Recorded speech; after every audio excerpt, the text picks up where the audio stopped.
Hey, what's up, everybody? Lawler here, your inside source for all things Rocket League. The RLCSX season is officially over. It's done. After 10 months and 5 days of consistent RLCS action, we're talking 22 events, 3 majors. What? How many regionals? 1, 2. There's a lot. I don't know how many off the top of my head, but I just know there's like 22 events total, broken down by 3 splits. We've got 3 different formats, different grids, whether it be league play or otherwise, bunch of different teams, a whole different things. And it comes down to 2 final matches. We've got Vitality and Team BDS going up. Then we also have Energy going up against Space Station Gaming. And it's interesting to see that the teams that have been the most consistent for majority of the season, I think Envy and Space Station, maybe some arguments there. But the teams that have been the most consistent and the most dominant over the course of the entire season are the 2 teams that find themselves in the grand finals. So we're going to break down those matches. We're going to talk about the exciting things, talk about some of the things that if I didn't get enough out of in the last video and my rant at the end, if you guys don't want to talk about, go check it out somewhere down here probably. We're going to discuss that stuff. There's a lot of really fun takeaways. I'll probably do a final video as well, possibly in the future, about like my overall thoughts. I'll probably do that. My overall thoughts about RLCSX or something like that will be a video in the future. So if you guys don't want to miss out on that, hit subscribe, turn on the notifications. But with that said, let's get into the recaps.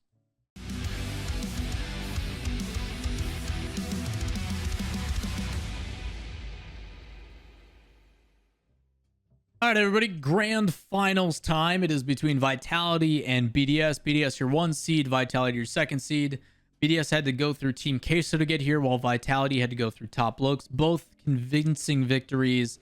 Vitality went 8-3 and BDS went 8-2. And the majority of the people coming into this had a lot of expectations of a couple different things. BDS has been absolutely dominant online. They're going to continue to do that. I tried to educate and tell my audience about a couple different things, and primarily it was the respect that needed to be put on KDOP's name. Obviously, when you are going to every grand final, not just the World Championship, but you're in the match that allows you to take home the medal, lift the trophy, all that kind of stuff, online and everything else just doesn't feel the same. There's not that competitive side of it. So when it comes to the difference between winning $160,000 and $80,000, being known as the RLCS champion from Europe versus the runner-up, there's a little bit more on the line. And something that I think is really important is Vitality was playing in a place together. They were not at home. They were in a boot camp or in a LAN setting, which is something that I think does a lot for the mentality of Vitality. It gets them in that moment. And you saw that moment come to fruition. You saw KDOP remind everyone why you can't stop him. You saw why he is a 3-time world champion, and it is paired with not only Fairy Peak, who is also incredibly talented at this game, but alongside that, Alpha 54, who again is a person I don't think I have ever seen miss a flip reset. I can't remember a time, if I go back and look through all of his footage, where he misses a flip reset he goes for. So Vitality is very good. On the other side of it, obviously you have Team BDS, who has been absolutely dominant online, but the question still persists. It's online. You got to do it in the big moment. You got to do it when everything is on the line and all this pressure. And honestly, for the first time ever this season, I can truly see frustrations and stress and pressure affect Team BDS, primarily in the first series. I don't know what the heck they talked about or did in the second series, but we'll get to that. So in the first series, it starts off and Vitality comes out of the gate swinging, fast, aggressive, a different Vitality than what we have seen for a long time, a motivated Vitality ready to play. And even though it is only 1-0, Vitality just shoves it to BDS. Cannot do anything. Can't get out of their own half. Every time they do, it's immediately brought right back in. And another shot. They missed like 4 or 5 shots, I think, where they hit the post and were just pinging all around, but just could not find the back of the net. Vitality dominated in the first series, and it only continued. I know the scorelines show that it's very close, but you saw uncharacteristic whiffs marked by 8, who's normally their rock, the guy that really handles everything well. He's the one that facilitates the match, was just whiffing, uncharacteristic aerials that were just way off. and frustration. You could see on the player cams them burying their faces and just being frustrated and getting in their own heads. And it's like, are these guys actually off the rocker a little bit? Are these guys finally, for the first time, showing that they can also let the pressure get to them? Because normally they're calm, collected, and it doesn't matter. They just, do their thing and they dominate. And Vitality showed the benefits of being world-class people that have been to the big events and know how to handle that pressure. It was just another day at the office, it felt. And the energy was there and everybody was excited. So it is a 4-0 sweep, and they hold BDS to 3 goals in 4 games. That is incredible. And as the series went on, Vitality just kept getting better and better and better chances at scoring, more opportunities, pass plays between Fairy Peak and K-Dop, Alpha hitting the most nutty doomsday dish I've ever seen. Like some really, really good stuff from Vitality. And you're like, is this gonna be the way that it goes? And then BDS, I don't know what they talked about. I would love to find out. I don't know what they sat and discussed during the break between Series 1 and Series 2, but BDS shows that they are true professionals. They show that this was not a fluke all season long and that they are definitely here to play. Starts off, BDS finally cracks the code. They shut off Vitality 1-0. Come with a different intensity, a little bit faster, stop giving so much space, more urgency. Really good adjustments that you see from a world-class team, and get my respect from it. They then come in game 2. Again, 2-0, shut off Vitality. I'm like, hell yeah, this is the series we were looking for. Like, this is what I wanted out of Grand Final. I just thought it was going to be the reverse. I thought Vitality was going to be, kind of fight to stay alive, showing that, yes, we're here to compete, but maybe BDS is the real deal. And then Vitality just said, forget that, and won. Like, that was it. 2-1, 3-2 OT, 3-2, 1-0. 1-goal games across the board. Super close series. By no means was it one-sided, but it just seemed like anything that BDS had, Vitality had an answer. They had a response. It didn't matter who it was, whether it be Fairy Peak with perfect passes. Like, the guy was on the money every single pass. K-Dop, although he was absolutely dominant in the first series, did take a little bit of a lesser role. And then Alpha really stepped up. And you saw it in the post-game interview. And again, Fairy Peak, I love you to death, man. You are such a professional, talking about how, it's about showing up on the day and, credit. K-Dop does the same thing. They allow him to, thank his fans in his native language. He has the ability to say, like, yo, like, BDS played well, this and that. Didn't boast, any of that kind of stuff. Just true professionals in the moment. And it was absolutely awesome to sit and watch and get to see what was probably the most land-like feeling we've had this season. And it was just a good feeling. It was really awesome to see that, you know what? They're still ready to go. Vitality still is the top dog. And it really sucks for BDS because I don't think we'll ever see a run like this again. And maybe they continue to do the same thing next season, whenever the heck that'll be. Maybe we'll get it in a post, COVID situation where lands and stuff matter and we can actually play on them. But this series was great. And even though it was a 2-0 in favor of Vitality in the set, it doesn't really tell the full story. It's a fantastic watch. A lot of really fun things where like Vitality just makes you perk up and enjoy what Rocket League is and what Vitality used to be associated with, and just turn some heads. It was fantastic.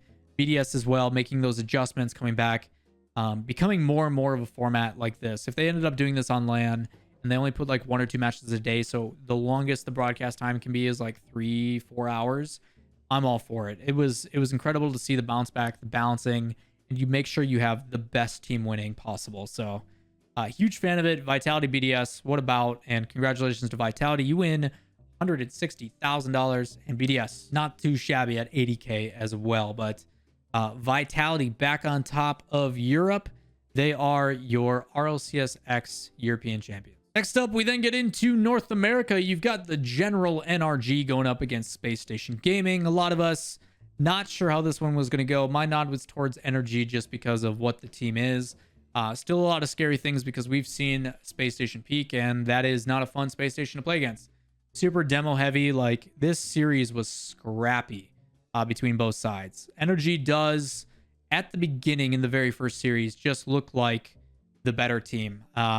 Utilizing spacing really well, not afraid to let the play develop and then be there to basically take it back over. Really cautious about possession, doing the things that I really appreciate about Rocket League really, really well. Like fine-combed, just making sure that all the little things, making sure we're not throwing away possession, making sure we're slowing it down when we need to, making sure that If this pass is going to go somewhere, it's to open space, whether the player is there or not. Like all the little things that you wish to see. Energy just on the money. And you could definitely feel like Coach Sizz in the background was making a difference. The adjustments, the quick changes, the little things that you could see some teams slipping on just immediately got refined, and it was awesome. So first series, 1-0 in favor of Energy, 4-2 for Energy. Space Station and Notorious Game 3 wins in overtime, a minute 50, and then they win another one, 3-1. Back and forth we go. We then get to the final two, 5-6, 3-0 in favor of Energy, 2-1 in favor of Energy. And again, score lines super close. A battle throughout the entire thing, but it definitely felt like Energy was in a majority of the control throughout the entire time. We then get into the second series after a little bit of a break, and right out of the gate, another overtime, 14 seconds, Energy off the kickoff. They secure a victory there. Another 1-0 game in favor of Energy, and then we get 2 overtimes back to back. One for Space Station, which was 2-1 at 23 seconds. Kickoff goals again. I think it kicks off in the back right and then played up, and then it was like a read off the back, just a really quick attack from up top. Really good shot. And then they go back the other way, and this one was kind of the decider. I could not see a moment where if Energy was to win game 3, that Space Station was going to bounce back. I just can't see any team reverse sweeping Energy. I don't think it's a thing, especially at this level and the way that they're playing. Realistically, I can honestly say that Energy with the team, the games actually got more sloppy. And I think you could see some of the instinctual play starting to come out because there was so much pressure, because it meant so much, because there's so many things going on the line. All the small nuances and all the things I really appreciated in the first series started to get a little bit more sloppy. And it's because Energy started playing Space Station's game. You guys are going to demo, we're going to demo. I remember countless times where like Garrett had like 5 demos in a game, and it still wasn't as many as Space Station that had like 10. Like some people were getting like exterminations and stuff. It turned into a bloodbath, and it was awesome to see that despite that, both teams are willing to kind of duke it out and play it. And sometimes you have to. I remember talking on the V1 broadcast to like common stuff, and he's like, you know, sometimes you just got to demo them back. It's the only way they're going to respect it. And you got to see bits and pieces of every player have their moments. You saw Redo's obviously enforcing and creating a lot of opportunities and being demo heavy and getting some pretty solid shots. Typical bailing them out of with incredible saves and solo emphasis. Arsenal just kind of tying everything together. The guys just seems to be everywhere on the field, whether it be defense or offense. Midfield to kind of put that final perfect pass to make it all develop. And then on the other side for Energy, Squishy, absolutely dominant. I mean, honestly, I've got a soft spot for me for like the guys that are kind of the unsung heroes, and Squishy just does all the grunt work on that team and does it so well. Defense, offense, whatever. Started getting some solo stuff in as well. Justin popped off, having a really good series. Again, continues to hit these like really small touches where like it'll bounce into the corner, it'll land on his car, and then he'll turn it into a flick past one and just put it near post. And it's like, okay, I don't know how you recovered that fast, but you know, you do you, Justin. So Justin feeling it. Garrett still continues to be one of the best players, if not the best player in North America. Guy's insane. And they close it out. It's 4-1. It's Energy, your RLCS North American champions. And rightfully so. They played absolutely incredible. Between Justin's 1v3s and all the other stuff, nasty goals and Garrett's flip resets. And it's just good Rocket League. It's a really, really good Rocket League. Both teams fought extremely hard. I mean, if you do all the math on these, Energy outscores Space Station 21-11 goals. And Energy also is not shut out in a single game. No matter what, they scored a goal.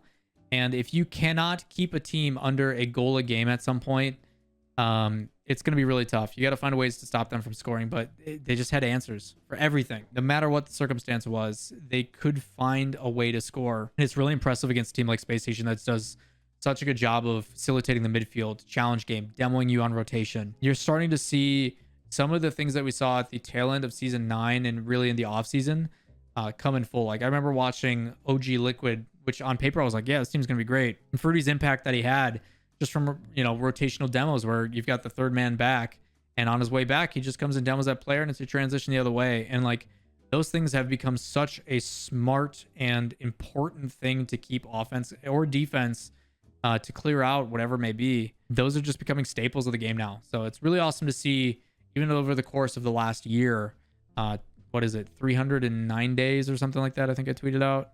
Yeah, 309 days or 10 months and 5 days of Rocket League grinding and what it's come to, and it all comes to an end. It's kind of sad in its own right, but it's also it makes me excited for what's next, because we honestly have no idea.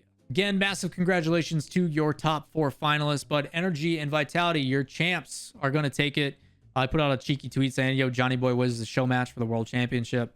Maybe it'll happen. Hopefully it does. But again, crazy Rocket League, a lot of fun stuff. Again, I highly urge you, if you've got, an hour or two to spare, rather than watching a movie, go watch the matches, skip through the analysis parts if you want to speed it up, and just enjoy the series. They're really good. They're a really good time. And it's the closest we can get to a world championship with international competition. So that is going to do it for this recap. As always, I do appreciate all the love and support that you guys have been showing. If you guys do have any additional questions, leave those in the comments down below. And while you're down there, if you enjoy the content, links to everything in the description that you need. Thumbs up the video, hit subscribe, turn on notifications, and we'll see you in the next one. Peace.